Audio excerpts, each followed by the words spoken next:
There we go. All right. All right, everybody, give it up for Mike Ham. Woo!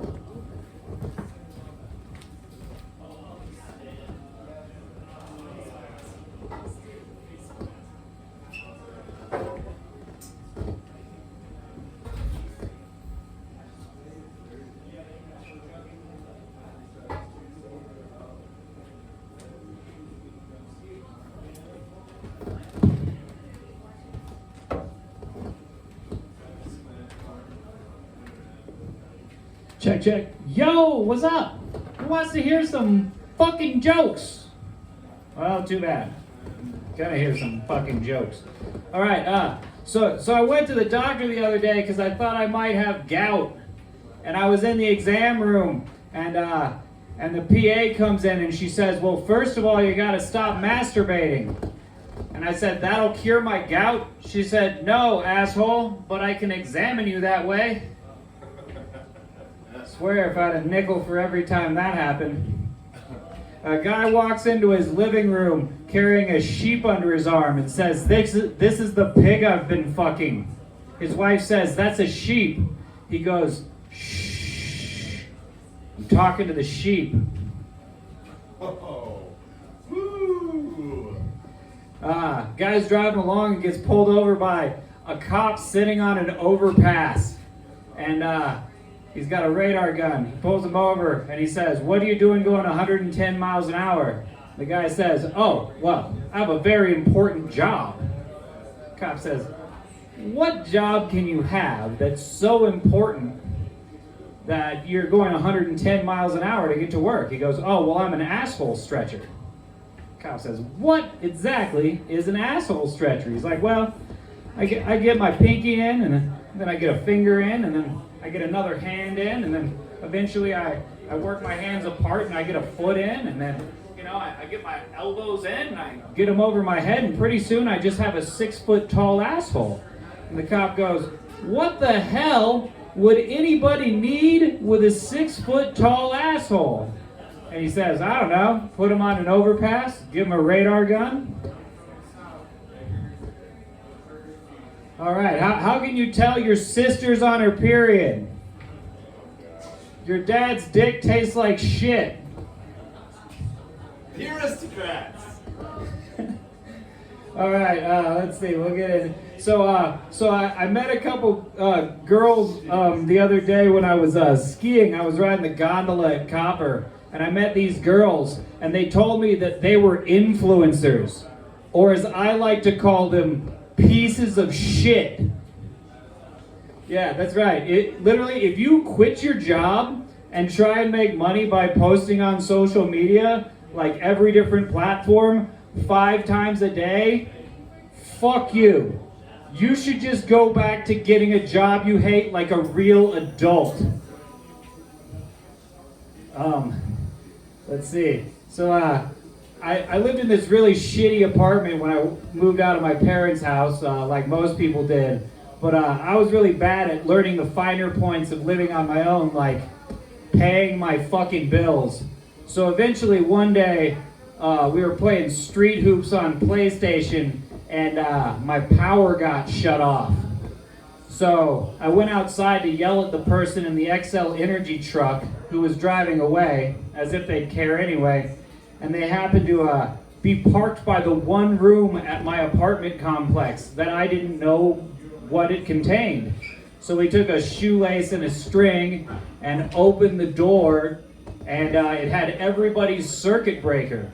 So ours had a tag on it, so we cut the tag off, turned the breaker on, and started playing video games again. And I thought I was really smart until 2 days later they turned it off again. But not to be thwarted, I just went back into the same room. But the circuit breaker, or the lever, looked the exact same. I guess they turned it on further, or turned it off further away. So that was okay. One of the dudes who lived upstairs that we sold weed to, he was like a child in man's body sort of deal, and he was like 35, but his mom still paid his rent.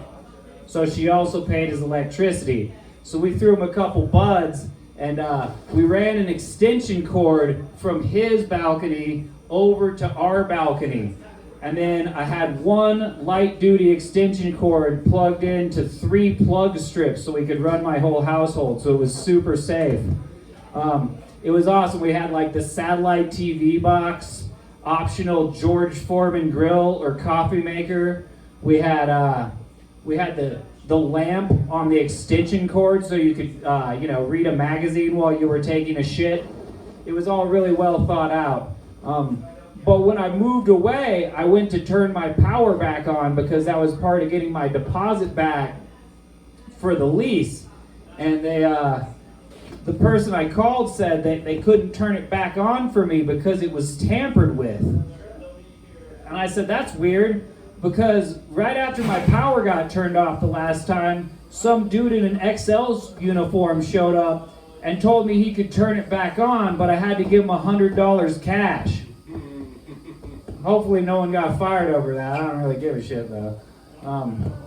Anyway, that's the punchline to that one. So this lady is having trouble, she's getting older and she's having trouble with her sex life. And so she sees she sees a fertility doctor, and then she sees a psychiatrist, and then she sees like Dr. Phil, but no one can help her. So she goes and sees a witch doctor. And he goes, I know this problem. You need voodoo dick.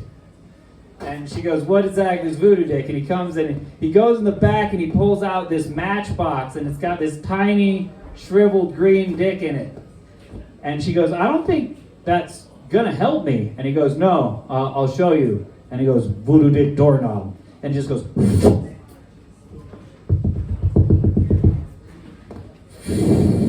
and he goes, voodoo dick, back in the box.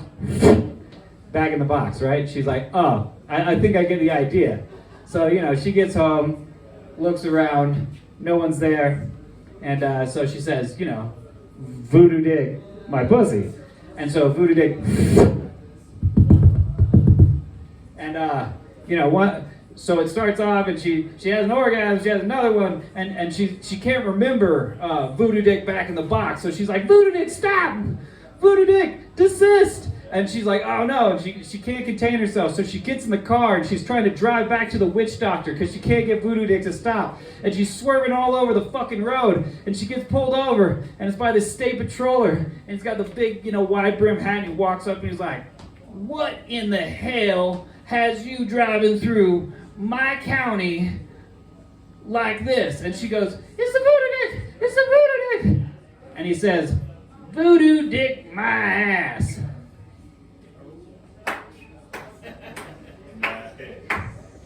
So I used to think it was funny to put a cardboard box in the road, fill it with bricks.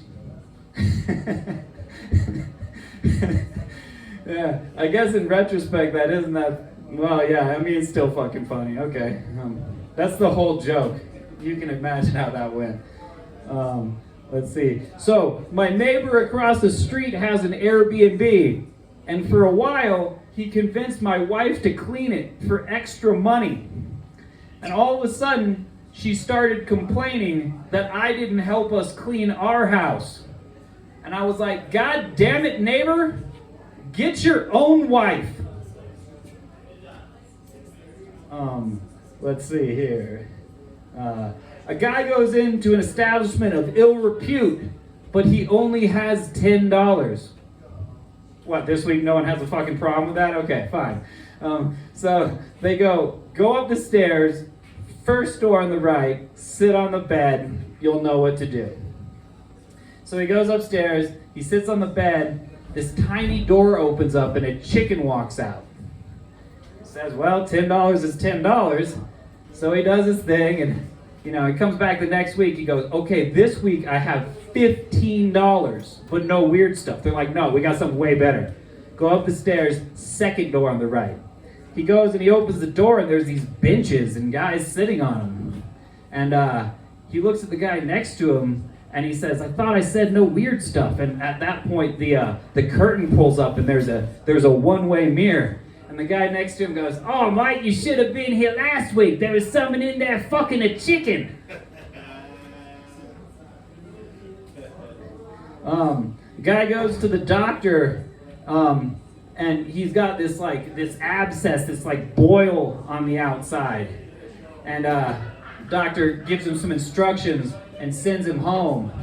And he comes back the next week, and he goes, "I don't know what the fuck is wrong with you, doc, but I followed your instructions, and well, I'll just have to show you." And he gets out his package, and it's just all blistered and swollen. And the doctor goes, "Oh, you're dyslexic."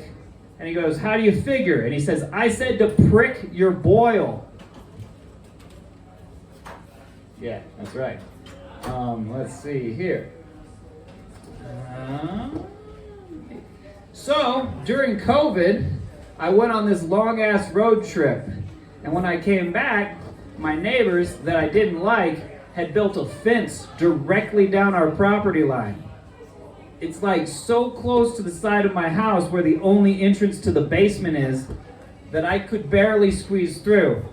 And I'm still pretty skinny. So I talked to the county, and they said I could pay $190 to get a surveyor to look at it to see if it was down the property line. But it turns out if it is down the property line and not to the side of it, there's nothing I could do. So instead, I spent $190 on a karaoke machine from Amazon. And so we were testing the thing out. By the way, it turns out Leadville has a no noise ordinance for those of you who care.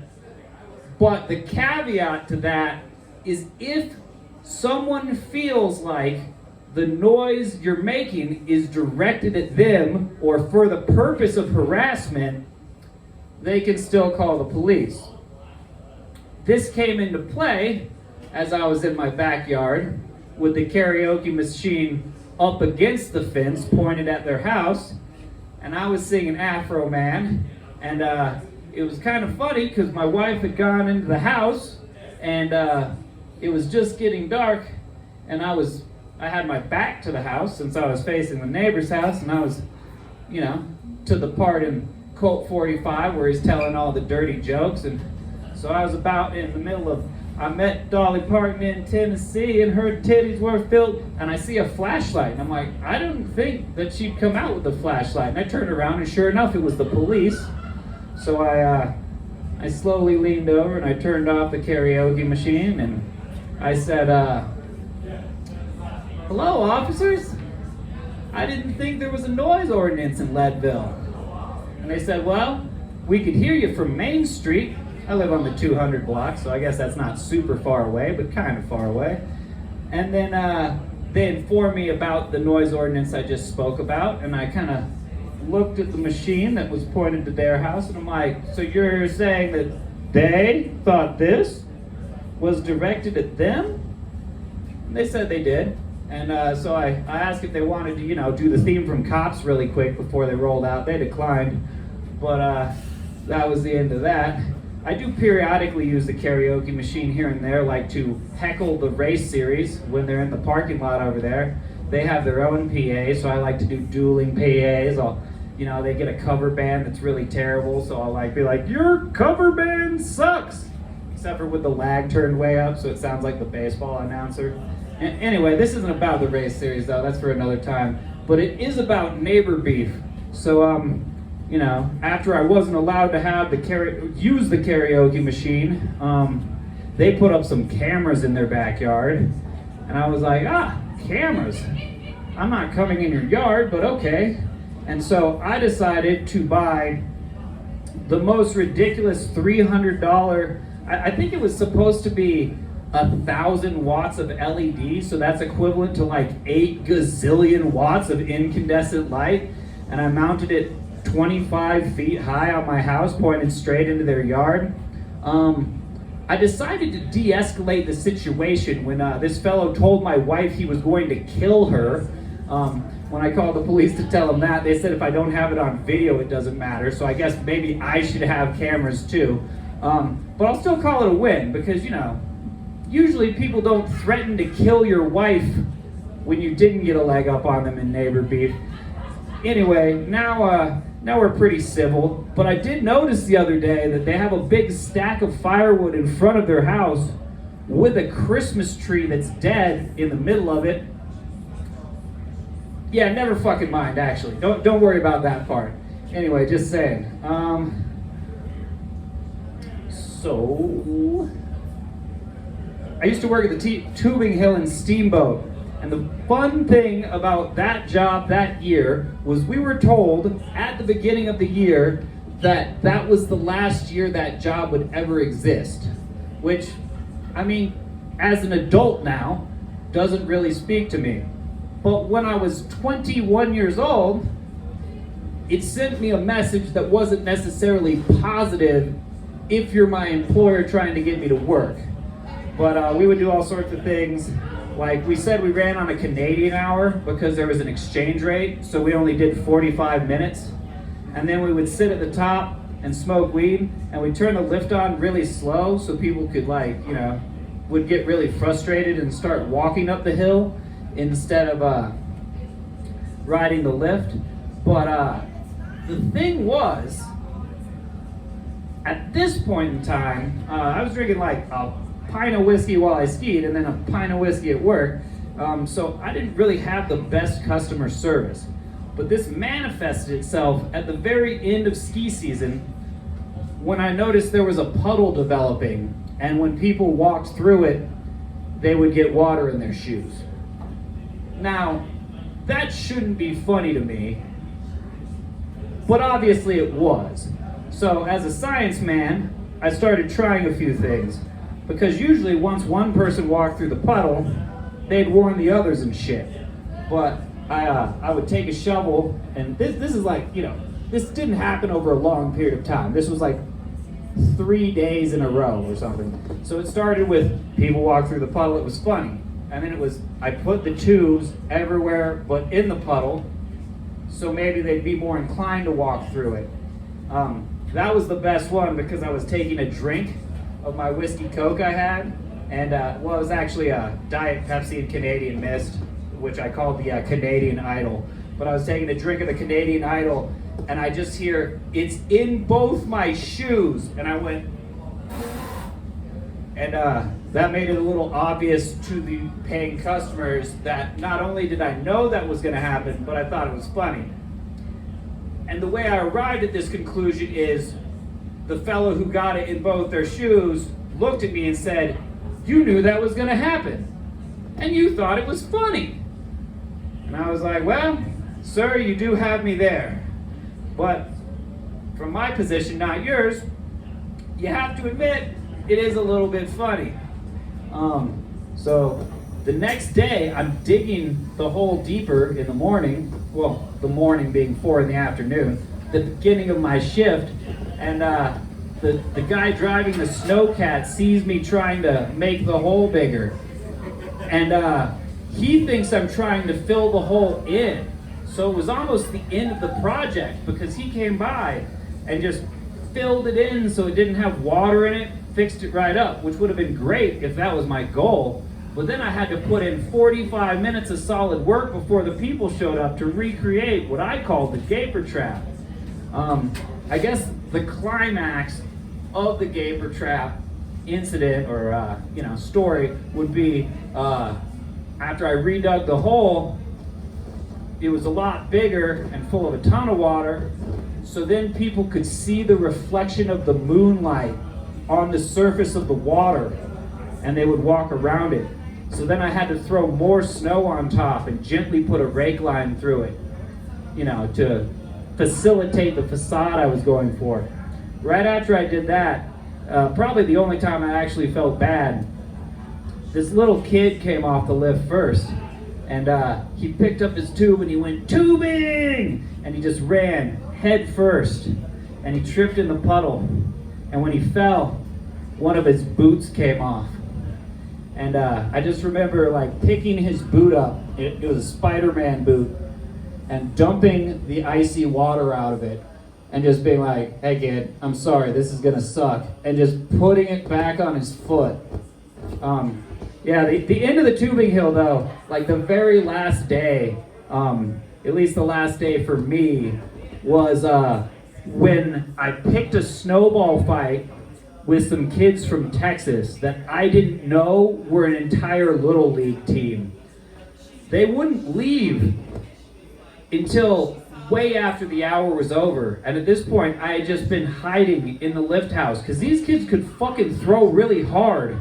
And I was just in there until my boss came up and told them they had to go away. And one of them hit him in the face with a snowball. And that was the end of the tubing hill for me. Let's see here. All right. Oh yeah. Speaking of neighbor beef, when I lived in Steamboat, we had a prank war with our neighbors, and it kind of started with them trying to snow in the front door of our house or our apartment, and then it, escalated from there to us snowing in the person's Jeep who was the culprit with trying to snow in our front door. But it got to be springtime, and one of my roommates accidentally left out one of those 3-pound tubes of ground beef on the counter overnight. So it got ruined, and we were looking at it and we were like, yeah, we should probably throw that away. And I forget if it was my idea or someone else's, but someone said, and in the neighbor's house, they, since we were all early 20-year-olds, we decided it was like good decorations on top of your cabinets to like have all your liquor bottles that you already finished lined up, like a series of achievements. And so we just hid the ground beef up there above their liquor bottles. I think it was probably a month. I don't know. It's funny because one of the guys had a huge beard. I just picture him like sniffing around his apartment like, I smell nasty meat. What the fuck? Yeah, that was one of those where the joke might have been on me because I never got resolution. It was just the setup to the joke, not the end of the joke. So that's kind of how it is. Speaking of when the joke's on you because you never get to see the end, me and my homie were, first of all, so I had a dryer and it was squeaking. So I bought a new dryer on Craigslist. Obviously this was a few years ago because I didn't buy it on Marketplace. So I buy the dryer on Craigslist and install it in my house. So then I'm driving around with the squeaky dryer in the back of my truck for a while. But I was driving my car, so the truck I wasn't driving around with it that much. Anyway, not important. So we're going backcountry skiing at Loveland Pass. We're going to ski the Seven Sisters. So we're parked in the Loveland ski area parking lot. And the idea was, or while we were putting our boots on, my friend Eric sees the Liberty ski rep go skiing and put his keys behind the gas cap of the Liberty ski truck. And so he was saying we should use it to set shuttle to the top of the pass. And I kind of, explained that that's technically car theft and we're adults now, so we probably shouldn't do that shit. So we just hitchhiked, got to the top of the pass, no problem. But then we got done skiing and the truck was still there and we were going to put our skis in the back of my truck and we realized that they didn't really fit that great with the dryer back there. And I don't know if it was his idea or my idea, but like the light bulb hit at the same time. So I backed up over by the Liberty ski truck and he like carefully got the keys from behind the gas cap and we literally like opened the back of his tailgate with mine right next to it and we just gently moved like, 2,500 worth of demo skis to the side.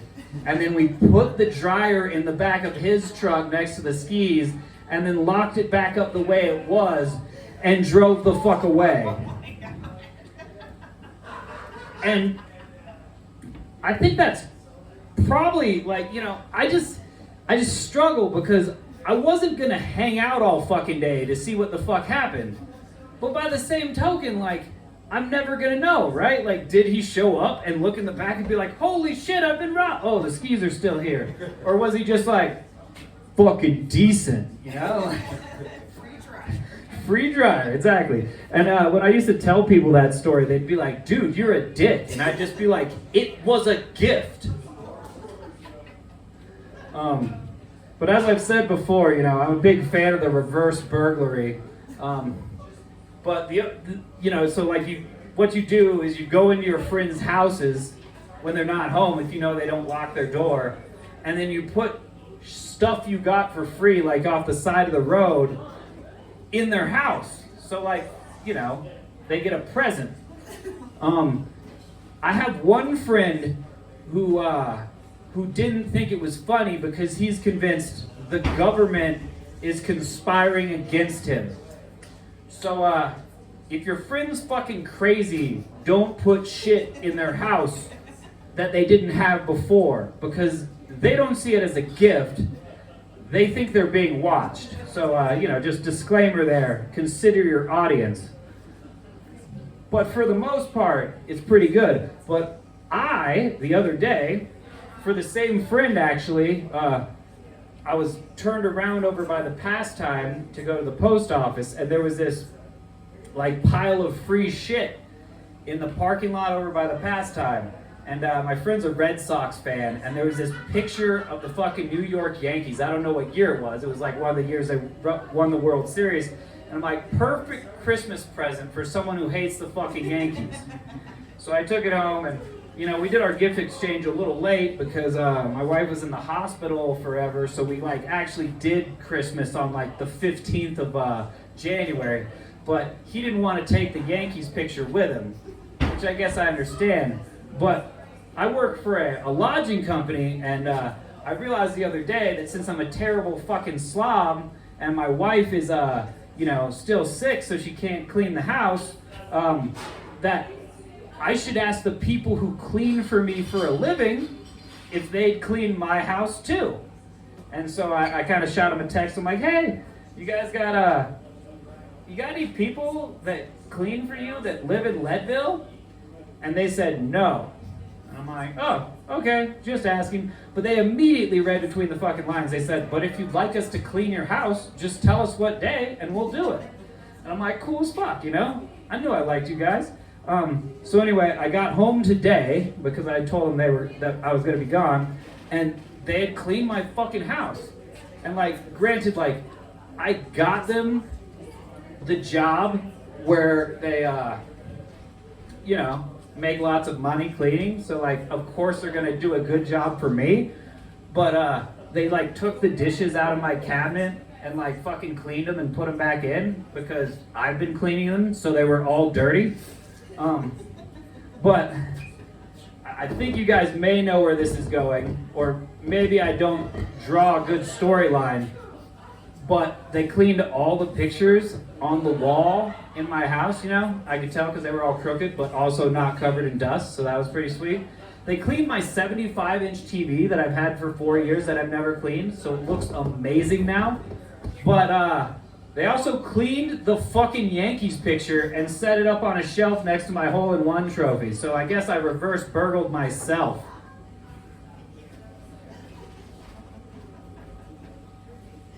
Let's see here. The next bit is called Ski Patrol Encounters. Any ski patrollers in here? Good. All right, that makes it a lot easier to tell. So I have a long esteemed history of run-ins with ski patrol, but I guess I'll start chronologically with the most recent one and work my way back. But earlier this year when we got the first snowstorm, it was back in like December 4th or something like that, I think. I was skiing at Copper, and they didn't have anything open yet, but on their website they had a bunch of things as pending open. And it just so happens that I was skiing with a ski pass that I made myself where my name is Dick Kickerson. Yes. You know what Dick Kickerson's occupation is? He kicks dicks, that's correct. Thank you, crowd work, yeah. So I'm skiing as Dick Kickerson, and I do like 6 laps and nothing's open, and finally I literally said to the people I was riding the chairlift up, this is bunk, I'm just gonna ski something super close and leave for the day. And so I skied Mine Dump or something like that, and it was very close still. And I remember like thinking as I was skiing it, and it was really good, I was just like, you know, I was really mad at Patrol all day for not opening anything. But in retrospect, it's really cool that they left all this shit closed so I could just ski it. And right about when I got done thinking that and I was coming out of the trees, I noticed that there was a fellow in a red jacket with a white cross on the back trying to get my attention. And it was no big deal. I was listening to thrash metal on my headphones, so I just said, well, it's a long way to the bottom. I'll just keep skiing, and eventually he'll get tired of following me. He didn't. I skied a very long way for a pretty long time, and then I saw him again. But I still pretended I didn't see him, and then I skied some more. And I got to a flat spot, and my powder skis are really wide, and so when it gets flat, I get stuck really quickly because just like, you know, surface area to weight. And so he got in front of me and he said something to the effect of, hey man, could you stop and talk to me? And I was like, about what? And he goes, well, you can't be skiing our closed runs. And I'm like, well, what are you talking about? He's like, well, I saw you ski all a Mine Dump up there. And about then I realized that his name was Wyatt from Volunteer Ski Patrol, and he was about 15 years old, at least by the looks of him, and wasn't even, you know, he didn't even shave yet. And it kind of occurred to me, like, this is a part where usually in an encounter with Ski Patrol, since they're not allowed to, like, physically restrain you, I just explained to him, like, okay, dude, so this is the part where I can either tell you to fuck off now, or you can keep following me and I can tell you to fuck off, like, every 150 yards, and then, like, you know, I can tell you to fuck off now, I can tell you to fuck off when I'm taking my skis off, and if you want to follow me all the way to my car parked in a parking garage, I can tell you to fuck off there too. But, you know, Wyatt seemed like he was going to be a pretty cool guy, and I realized that, like, you know, honestly, Dick Kickerson's past isn't super important to me, so we might as well just hand it over and roll the dice. He said, you know, he wasn't going to take it, so he says, let me see my past. And I had to act mad, right? Because you are mad in that situation. I was like, really, dude? Really? And I give it to him, and he goes, yeah, but, like, you know, you can't be skiing our clothes around. I'm like, hey, I'm not the problem, man. You have a mutiny on your hands up there. Like, literally, like, we watched Patrol ski CDL Trail 20. Like, they skied up to the sign, they fucked with the sign, and then they didn't open it and they skied it. There was 30 people standing there next to me, and they're like, should we just ski it? And I was like, well, let's see if they stop up there and turn around or just ski it to the bottom. And they turned around. I was like, see, everybody? Good thing we didn't do it. Like, you should be thanking me. I'm keeping a bunch of idiots from skiing this shit and getting fucked up. Like, I'm just one man.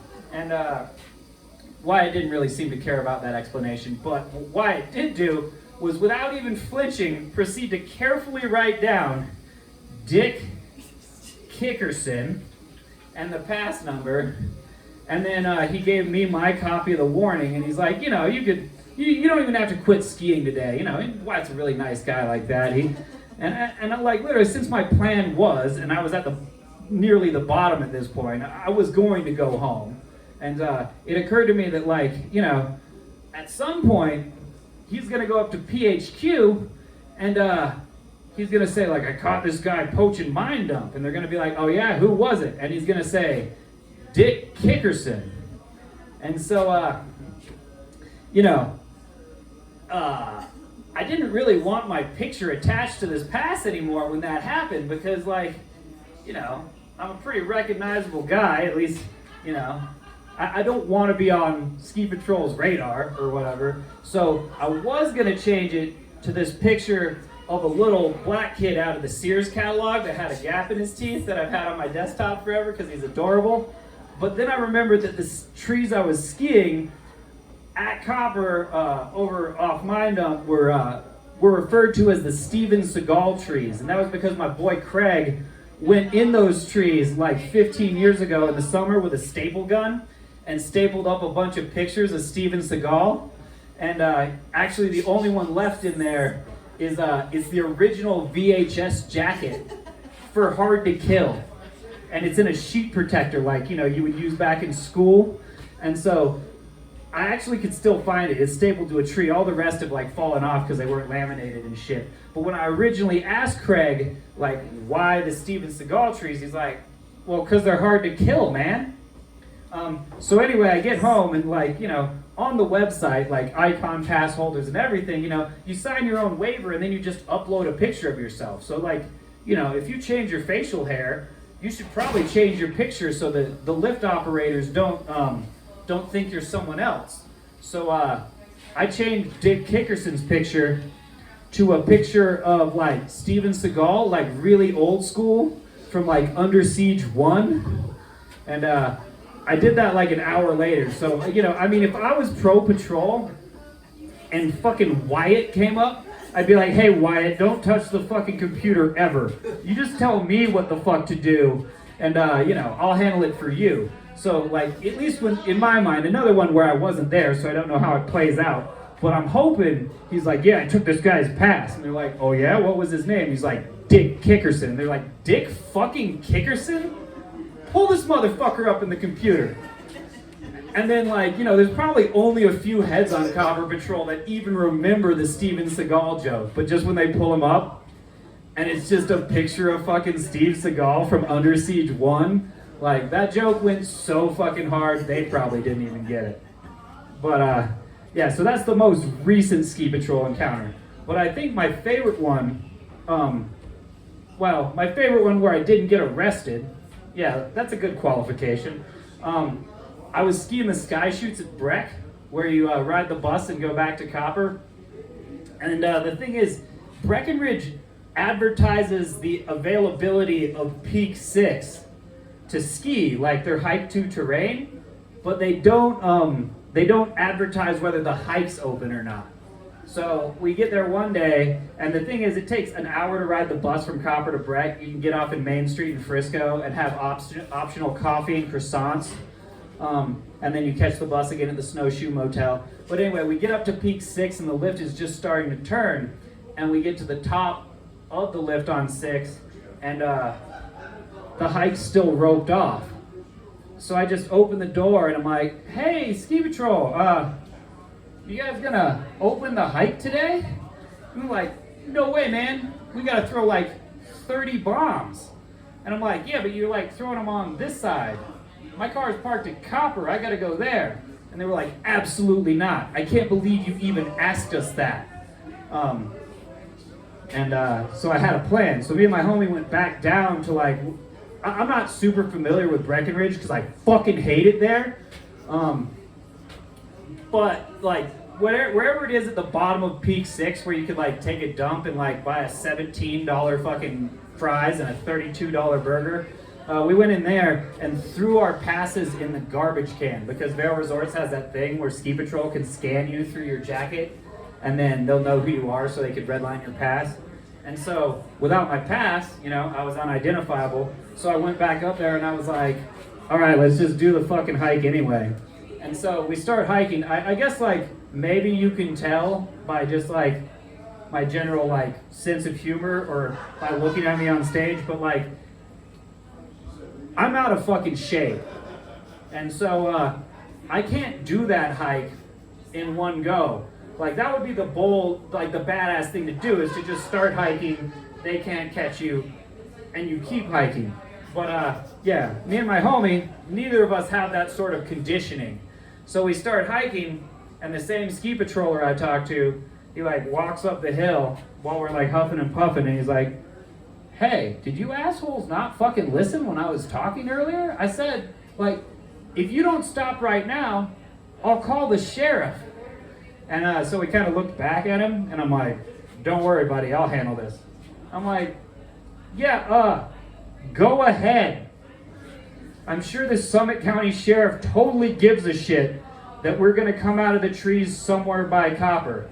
And like, I'm literally talking down to him because it's really steep. So like, you know, he's taller than me, but like he's this tall, like standing right behind me on the boot pack.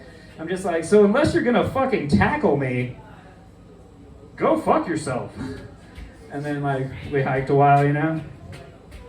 And then he was like, hey guys, hey! You know, he's still right there. He's like, I'm serious, man. I'm going to call the sheriff. I'm like, dude, I will kick you back into Breckenridge if you don't fuck off right now. And he was like, you know, and so he walked down, and so we get to the top, and we ski to the bottom, and there were no cops because Summit County Sheriff didn't give a shit. And I guess that's less of a joke and more of a public service announcement, but yo, fuck Breckenridge and fuck Breck Ski Patrol. I saw they were going on strike and they posted it in the Summit Daily, you know? And like my comment on the page on the Summit Daily was just like, well, I'm torn, because like, fuck Vail Resorts, but fuck Breck Ski Patrol more. Like, those motherfuckers will put beers on your tab and try and hit on your girlfriend. Anyway, the last Ski Patrol encounter I'd like to talk about, yeah, I'll fucking tell it. All right, so way back in the day in 2007, or 2008, I worked at Steamboat at the Holiday Inn, and I had a ski pass that I got as a merchant pass, and so it was like $1,200, and I got it taken away at the very beginning of the ski season, and it was devastating to me, but it was only for 2 weeks, and I got it taken away for skiing closed runs.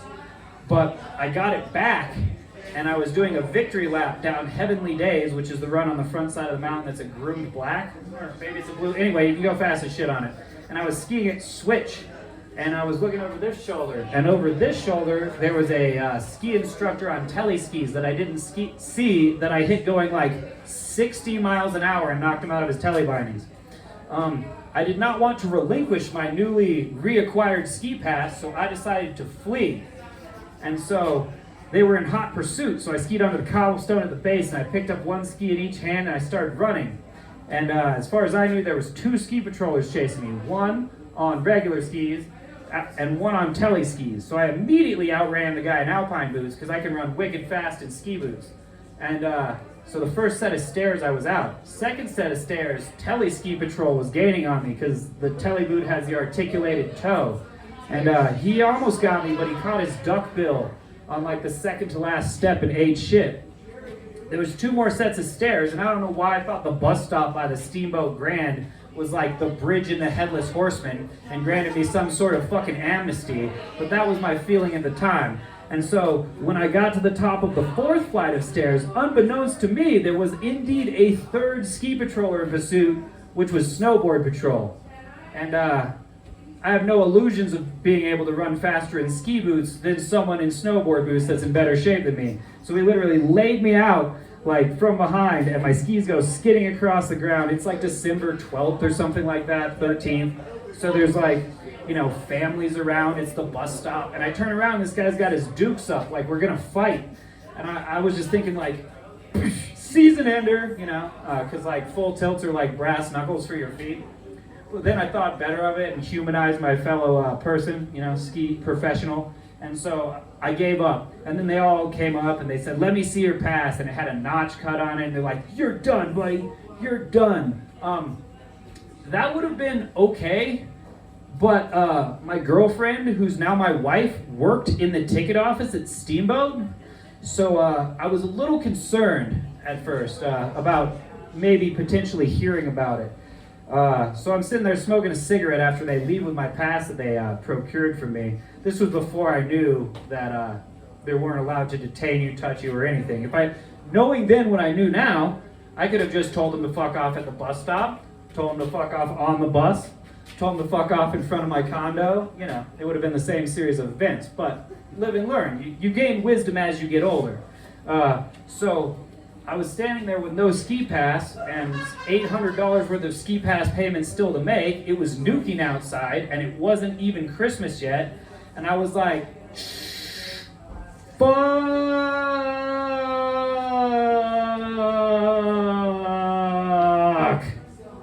or something along those lines. And so it occurred to me that I had one shot to make this work and I should probably do it sooner than later.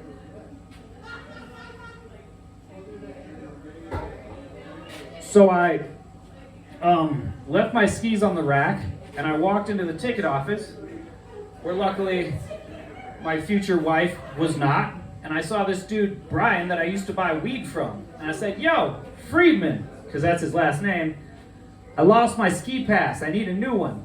Not like ski patrol chased me through the village and tackled me and took my ski pass away by force. You know, I lost it. And so, turns out the easiest way, if you work in the ticket office, to give someone a new pass, instead of finding their old pass, is to just make a new pass with a new pass number and just cut it for you. And that's what he did. And so I skied with that fucking thing 6 days a week for a long time. So long, in fact, that I forgot, well, I didn't forget, but I stopped being afraid of seeing ski patrol. So it was like March, and I think it was March 1st or something like that, and I was getting off the top of Thunderhead lift, and there was like 5 ski patrollers at the bottom of the lift. Or at the bottom of the ramp of the lift, rather. And I was just like, excuse me, gentlemen, I kind of got to go skiing here. And they were like, you, come with us. And at that point, I remembered that I should be afraid of ski patrol. And there was, during that time period, one of the reminders that I chose to ignore was like my friend that I worked with at the Holiday Inn, her son Joey had gotten in trouble because his friend had bullied him into using his dad's ski pass or whatever, and his friend got caught with his dad's ski pass, and they got taken to the security like back room, you know, where they like interrogate you and shit. And Joey saw a picture of me hanging on the wall in the security office, and he goes, "I know that guy." They were like, "You don't want to know that guy."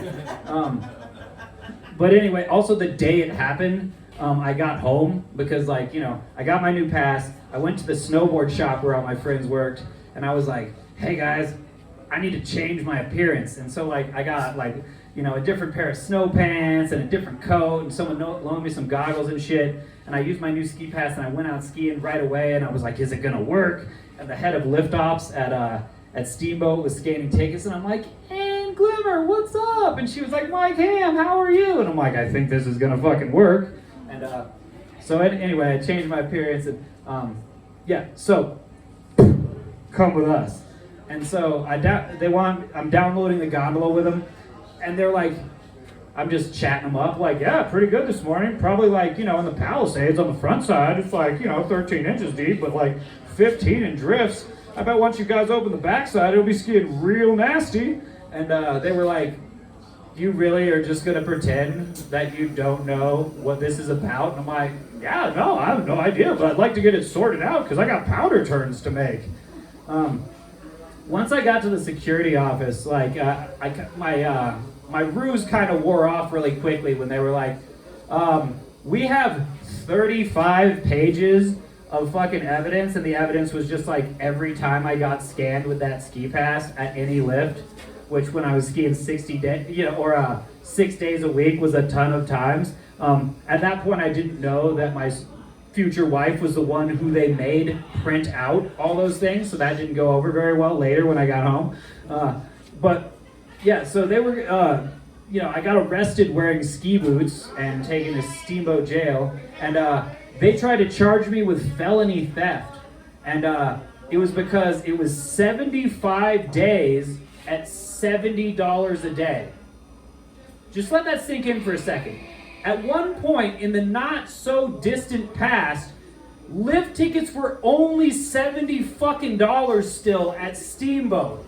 That's how fucked the ski industry is now. But anyway, yeah, so 75 days times $70 is more than 5 G's equals felony theft. Anyway, I got bailed out of jail, and when you get arrested wearing your full, you know, ski boots and your full ski kit, if you smoke as much weed as I used to, when you leave, because they search your person, right? And when you leave jail, they give you everything that they found on you.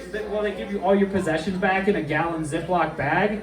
And my gallon Ziploc bag just happened to have fucking 23 black Bic lighters in it, you know? Sorry, everybody that I used to ski with. I stole your lighters. Anyway, so I take my bag of lighters and I ride the bus back home. And Jeanette is fucking pissed. She's like, yeah, you made me look bad. They made me print off all your evidence. And I'm like, I'm super sorry. And she's like, why didn't you tell me? And I was like, well, because then you would have told me not to go skiing anymore. I thought that was a pretty obvious one. But anyway, cut to the chase here, and I'll wrap it up. Court was on St. Patrick's Day, right? And so my plan was, since I'm poor and can't afford a lawyer, I was going to go in wearing my lucky green underwear. I mean, I was going to wear like pants and stuff too, but on the underneath. And then I was going to talk to the DA. I was going to get a great deal. And then I was going to come back to the Holiday Inn where I work and buy everybody at the bar a car bomb. And so I rode the bus down to court. I think I might have had to skateboard because I was confused about where the courthouse was because it had moved. But anyway, I make it to court on time, and the DA looks just like fucking Ron Burgundy. He has this big, thick, red mustache and like the comb over and everything. And he goes, well, first thing, I don't think I'm going to charge you with a felony for skiing. And I'm like, you fucking stay classy. I didn't say fuck, but, and then he was like, well, you know, you skied, you paid for it, they took it, pretty cut and dry, no big deal, donate like $200 to needy children's clothing and you're done. And so I thought that was a pretty good deal. Rode the bus back to the Holiday Inn, bought everybody at the bar car bombs, bam. But I'm getting ready to leave for Alaska, and I get this piece of mail, and it says that I owe the city of Steamboat $1,600 in restitution. That wasn't very cool because I certainly didn't have $1,600. So I called to make a payment plan. And the person in the office says, we don't see any record of this. Is it signed by the judge? And I said, well, no, it's not. And so this story was a lot funnier when that was the end of it. But it turns out the one that was signed by the judge came to my P.O. box that I never paid for again after I left for Alaska. So 8 years later, I did owe the city of Steamboat $1,600 in restitution. Anyway, I call that story Grand Theft Freshies. Thank you. Good night.